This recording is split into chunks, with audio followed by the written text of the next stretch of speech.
మండుతున్న ఎండలు, పడిపోతున్న భూగర్భ జలాలు, జనం దాహం కేకలు, చుక్క నీటి కోసం మైళ్ల దూరం ప్రయాణాలు. ఇది మహబూబ్ నగర్ జిల్లాలో పరిస్థితి. గుక్కెడు నీళ్ల కోసం పడరాని పాట్లు పడుతూ ఉంది అక్కడి ప్రజానికం. ధర్మపూర్ లాంటి మారుమూల పల్లెల్లో పరిస్థితి మరీ దారుణంగా తయారైంది. సూర్యుడు నిప్పులు కురిపిస్తున్నాడు. గొంతులో తడిని ఎండగడుతున్నాడు. 5 నిమిషాలు అలా బయటికి వెడితే చాలు నాలుక పిడచకట్టుకుపోతోంది. ఇటు చూస్తే దాహం తీర్చుకునే దారి కనిపించటం లేదు. తెలంగాణలో ప్రధానంగా మహబూబ్ నగర్ జిల్లాలో పరిస్థితి దయనీయంగా మారింది. కొడంగల్ మండలంలోని ధర్మాపూర్ గ్రామంలో తాగునీటి సమస్య తీవ్రమైంది.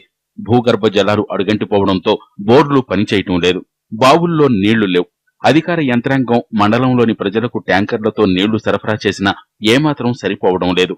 మండలంలోని గ్రామాలను ఆనుకుని తండాల్లో పరిస్థితి భయానకంగా మారింది. అధికారులకు ఎన్నిసార్లు విన్నవించుకున్నా పట్టించుకోవడం లేదని గ్రామస్తులు ఆరోపిస్తున్నారు. ఈడికెళ్ళి తీసుకోదామంటే 3 కిలోమీటర్ల దూరం అవుతుంది. చాలా ఇబ్బంది ఉండదు. మాకు వాన కొడతా కొద్దికి మొత్తం పాటలు వస్తాయి. ఉన్న చెల్మేలు ఊటలు అన్ని ఊడకపోతున్నాయి. తీసే తోటి గిట గతి లేకుండా.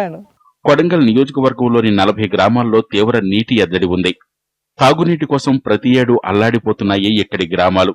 సీసీ పైప్ లైన్ ద్వారా నీళ్లు సరఫరా అవుతున్నా వాటి నిర్వహణకు లక్షలు ఖర్చు చేస్తున్నా ఫలితం మాత్రం శూన్యం. స్థానికులు తాగునీటి కోసం కిలోమీటర్లు వెళ్లి తెచ్చుకోవాల్సిన పరిస్థితి మారలేదు. మహబూబ్ నగర్, రంగారెడ్డి జిల్లాల ప్రజల దాహార్తిని తీర్చేందుకు కాగ్నా నదిపై చేపట్టిన తాగునీటి ప్రాజెక్టు శంకుస్థాపన దశలోనే ఉంది. ఈ ప్రాజెక్టు ఎప్పుడు పూర్తవుతుందో ఎవరికి అంతుబట్టడం లేదు. నీళ్లు సకంలో కరెక్ట్ టైంకి ఇరువక కూడా ఇబ్బంది అవుతుంది. వారంలో 2 రోజులు మాత్రమే వాటర్ రావడం జరుగుతుంది. అదేవిధంగా కొడంగల్ మండలంలోని ధర్మపురం అనే గ్రామ పంచాయతీలో ఇప్పటి వరకు చెల్మెల్లో కూడా నీళ్లు దాగే పరిస్థితి ఏర్పడింది.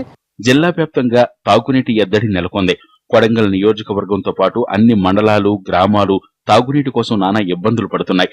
అధికారులు, ప్రజా ప్రతినిధులు ఎంత ముందు చూపుతో వ్యవహరించినా ప్రతి ఏడు తాగునీటి సమస్య ఇక్కడి జనాలకు తప్పడం లేదు.